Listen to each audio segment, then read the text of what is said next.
एक सरकार 5 किलो चावल देती है तो बड़े बड़े पेट्रोल पंप में पोस्टर लगा देती है कि गरीबों को 5 किलो राशन दे दिया। मैं उन लोगों से ये सवाल करना चाहता हूं कि इस देश में जन वितरण प्रणाली की व्यवस्था 2014 के बाद नहीं है। इस देश में जन वितरण प्रणाली की व्यवस्था वर्षों वर्षों से है। 5 किलो राशन बांट के पोस्टरबाजी करने की ऐसी राजनीति को तिलांजलि देनी होगी मेरे साथियों। मैं ये कहना चाहता हूं कि इसी सरकार ने धोती और साड़ी को भी बांट करके ये वाहवाही लूटने की कोशिश की है कि हम गरीबों को साड़ी और धोती दे रहे हैं। मैं ये कहना चाहता हूं कि झारखंड के बीएड और डीएलएड किए हुए नौजवान नौकरी मांग रहे हैं और वो कह रहे हैं कि 2000 अगर यहाँ पर 19 में सरकार बनी और 2023 तक अभी तक जेटेट की एक भी परीक्षा नहीं हुई, 2016 से अब तक कोई जेटेट की परीक्षा नहीं हुई, सरकार ने 26,000 नियुक्ति निकाला। मैं ये पूछना चाहता हूं कि जब जेटेट की परीक्षा ही आपने नहीं ली तो वो 26,000 वैकेंसी में कौन नौजवान शामिल होंगे? इसलिए धोती और साड़ी बेचकर 5 किलो राशन देकर हमारे जमीन को लूटने का, हमारे हक अधिकार को लूटने का काम, हमारे नौकरी को लूटने का काम ये नहीं चलेगा और ऐसी राजनीति के होशियारी को समझना पड़ेगा। ये मैं समझाने आया हूं मेरे साथियों। मैं ये आप सबसे कहना चाहता हूं कि झारखंड के भीतर एक बहुत बड़ी एक तरीके से आप कह सकते हैं कि एक चालाकी चल रही है और यहाँ के जो नेता हैं, यहाँ के जो अफसर हैं, झारखंड को सिर्फ लूटने के लिए एक सिंडिकेट बनाए हुए हैं, एक यहाँ पर गठजोड़ बना हुआ है। आप गौर करिए, मैं आप सिल्ली वासियों आप सबसे कहना चाहता हूं कि आपने सुना होगा कि एक बहुत बड़े आईएएस हुए छवि रंजन, जो जमीन के घोटाले में अभी जेल में बंद है। एक बहुत बड़ी आईएएस हुई पूजा सिंघल, वो भी भ्रष्टाचार के मामले में जेल में बंद है। उसके बाद आपने सुना होगा एक इंजीनियर के घर में करोड़ों करोड़ निकला था, वो आदमी फ्रांस से पानी ला करके पीता था और अपना कोई विदेश से पेरिस से मंगाकर शर्ट पहनता था। ऐसे लोगों को पहचानना होगा। यहाँ सिर्फ नेता भ्रष्ट नहीं है, यहाँ के अफसर भी भ्रष्ट हो गए हैं। इन लोगों को पहचानना सीखे मेरे साथियों।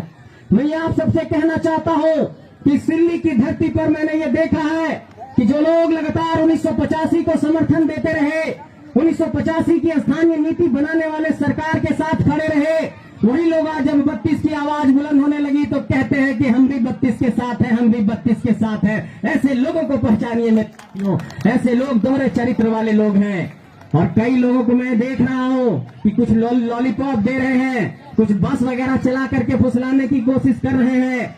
हम ये कहते हैं राजनीति करना है करिए, लेकिन राजनीति में सकारात्मक राजनीति करिए, ठगने की राजनीति नहीं चलनी चाहिए। इसलिए मैं ये कहना चाहता हूँ आप सबसे कि इस राजनीति में जिस तरीके से यहाँ पर चालाकी चल रही है, जिस तरीके से झारखंड को छला जा रहा है, जिस तरीके से झारखंड के 264 प्रखंडों में नौकरियों को लूटा जा रहा है, जिस तरीके से 264 प्रखंडों में जमीनों को लूटा जा रहा है, इस लूट के खिलाफ, इस नौकरी में अतिक्रमण के खिलाफ आपको आवाज बुलंद करनी होगी। और मैं ये कहना चाहता हूँ, और लगातार देखिए यहाँ पर एक पंक्ति लिखी हुई पीछे आप लोग पढ़ रहे होंगे कि झारखंड की गलियों से एक आवाज आया है, उठो नौजवानों एक इनकलाब आया है। वास्तव में ये एक इनकलाब की आवाज है मेरे साथियों।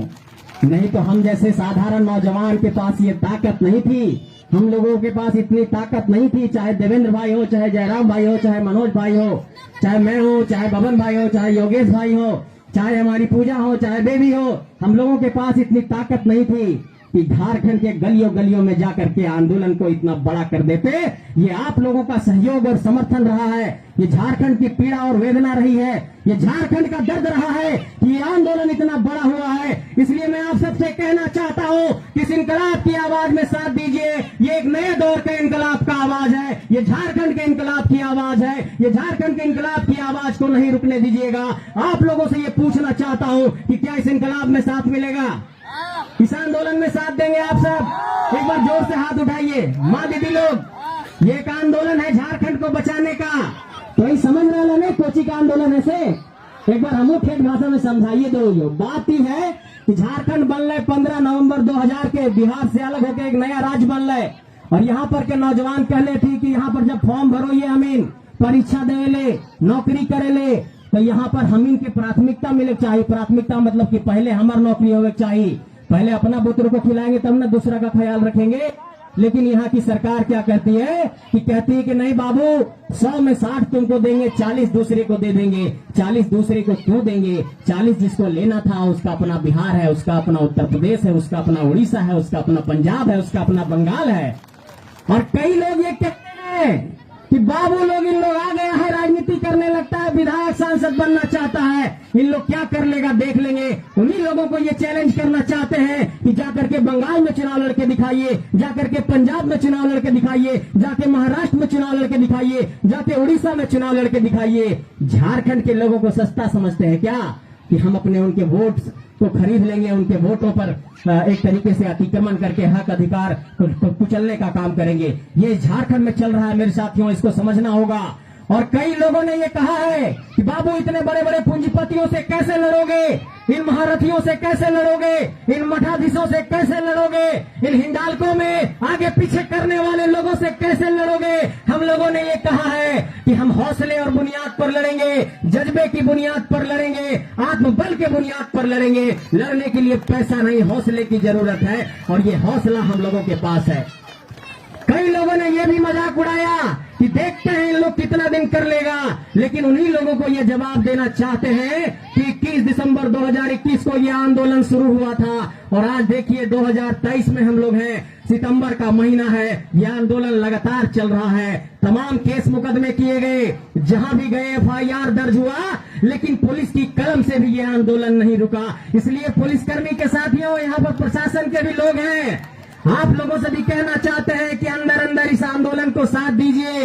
आपके भी बाल बच्चे आगे जाके दारोगा बनना चाहेंगे, उनके लिए ये लड़ाई लड़ रहे हैं। और कभी थानेदार साहब के साथ बैठिएगा तो कहिएगा कि इन बच्चों को केस मुकदमा में फंसाने से कुछ नहीं होगा। ये हौसले की उड़ान है, ये लड़ने का जज्बा है, ये कम नहीं होने वाला है। साथियों, एक बात और मजाक उड़ाया गया, कई लोग मजाक उड़ाते हैं, आज सभी बातों पर बात रखूंगा, सभी बिंदुओं पर बोलूंगा। कई लोगों ने कहा कि बाबू अगर इतना बड़ा आंदोलन तुम लोग खड़ा कर रहे हो, कह रहे हो कि चुनावी राजनीति में जाएंगे, लड़ेंगे, तो कैसे क्या करोगे। उन लोगों को हम लोगों ने जवाब दिया कि झारखंड में 81 विधानसभा और 14 लोकसभा और 6 राज्यसभा की सीटें हैं। 6 राज्यसभा की सीटों पर लगातार यहाँ पर हॉर्स ट्रेडिंग होता रहा, बाहर के लोग आकर के बनने लगे, कभी आकर के कोई गुजरात से आकर के यहाँ पर सांसद बनने लगे, कोई आकर के दिल्ली से सांसद बनने लगे। तो हमने ये कहा कि जब 81 विधायक होंगे, 14 सांसद होंगे, तो 6 राज्यसभा की सीटें भी हमारी होंगी।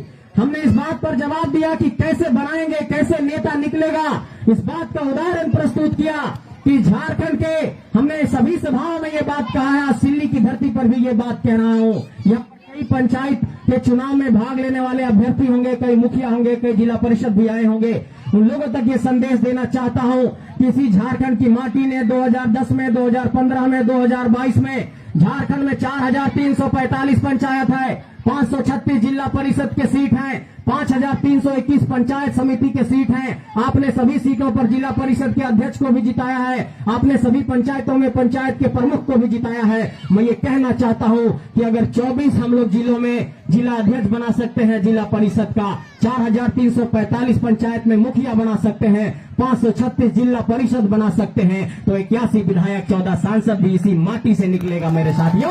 किसी लाने की जरूरत नहीं है। मैं ये कहना चाहता हूं आप सबसे कि इस आंदोलन की आवाज को दबाने की तमाम कोशिशें हो रही है, चाहे यहाँ की राजनीतिक सत्ता हो, चाहे सरकार हो, सभी इस बात पर ध्यान केंद्रित किए हुए हैं कि इस आंदोलन को कैसे दबाया जाए, कैसे इन लोगों को जेल भेजा जाए, कैसे थाने में बंद कर दिया जाए। लेकिन आप लोगों को याद होगा मेरे साथियों कि यहाँ पर जो 2 हमारी झारखंड की बेटी पूजा और बेबी बैठी हुई हैं, जब रांची में वहां पर आंदोलन हुआ और सड़क पर उतर करके जब ये कैमरे पे गरजने लगी, मीडिया के सामने गरजने लगी, तो आज सिल्ली की धरती भी इनका स्वागत करने के लिए तैयार हो गया। ऐसी और बेटियों को हम लोग निकालेंगे इसी धरती से, ऐसे और भाइयों को इसी धरती से निकालेंगे, और इस आंदोलन को जितना दबाने का प्रयास किया जाता रहेगा, यह आंदोलन उतना धीरे धीरे आगे बढ़ता जाएगा।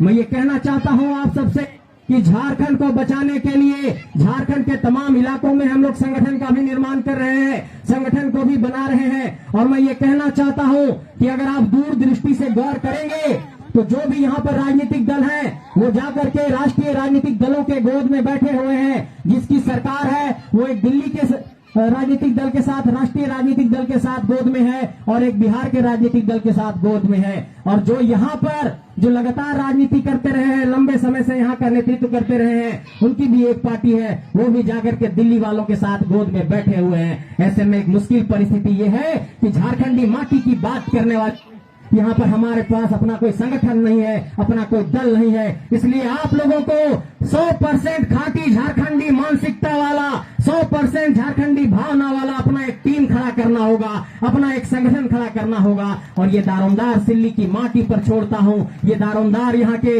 हमें साथियों पर छोड़ता हूँ, नौजवानों पर छोड़ता हूँ, बहनों पर छोड़ता हूँ, अपनी माताओं पर छोड़ता हूँ कि आने वाले वक्त में जब संगठन का निर्माण होगा, जब 1 रुपया देने की बात आएगी, 2 रुपया देने की बात आएगी, कोई खोचा लेकर के आएगा बिस्किट लेने के लिए, पानी लेने के लिए, 1-2 रुपया चावल लेने के लिए आएगा, हम लोग ऐसा अभियान शुरू करेंगे तो उस वक्त मदद करिएगा।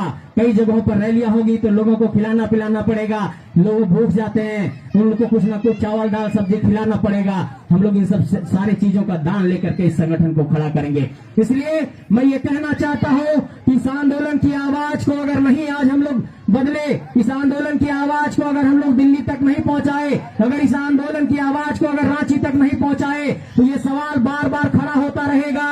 आखिर ये सवाल उठता भी होगा दिल्ली में कि अरे भाई, ये रांची के सांसद हरियाणा से कैसे बनकर के आ गए, ये यहाँ पर हजारीबाग के सांसद बक्सर से कैसे आ गए, ये यहाँ पर धनबाद के सांसद यूपी से कैसे आ गए, ये पलामू के सांसद बक्सर से कैसे आ गए, ये गोड्डा के सांसद भागलपुर से कैसे आ गए। ये सवाल हमारी माटी पर खड़ा होता है कि क्या सिल्ली की धरती में इतना कोई ताकत नहीं है कि हम अपनी माटी से अपना सांसद निकाल सके, अपना नेता निकाल सके।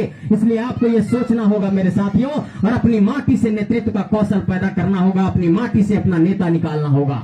ये सवाल हमारे जेहन पर खड़ा होता होगा, हमारे सोच पर खड़ा होता होगा कि दिल्ली के संसद भवन में जब कोई सांसद बोल रहा होगा तो लोग सोचते होंगे, 500 से अधिक सांसद इस सवाल पर सोचते होंगे कि अरे 15 नवंबर 2000 की तारीख को तो ये झारखंड बिहार से अलग हो गया था, फिर ये झारखंड के लोग बक्सर के आदमी को, यूपी के आदमी को, हरियाणा के आदमी को सांसद क्यों चुनते हैं। इसलिए मैं ये कहना चाहता हूँ कि आपके लोग नौकरशाही में भी नहीं है, IAS IPS हमारे लोग बहुत कम हैं, हमारे लोग न्यायिक व्यवस्था में भी कम हैं, हमारे लोग थोड़े बहुत अब दारोगा और CO BDO बन रहे हैं। लेकिन मैं ये कहना चाहता हूं मेरे साथियों कि अगर आपके लोग IAS IPS भी नहीं है, आपके लोग न्यायिक व्यवस्था में भी नहीं है, आपके लोग मीडिया में भी नहीं है, तो अगर आपके पास एक बचता है तो सांसद और विधायक बना करके अपना आवाज बुलंद करने का ही रास्ता बचता है, और उस पर भी अतिक्रमण हो गया है। इस पहलू पर आपको सोचना होगा मेरे साथियों, और इस अतिक्रमण को खत्म करना होगा।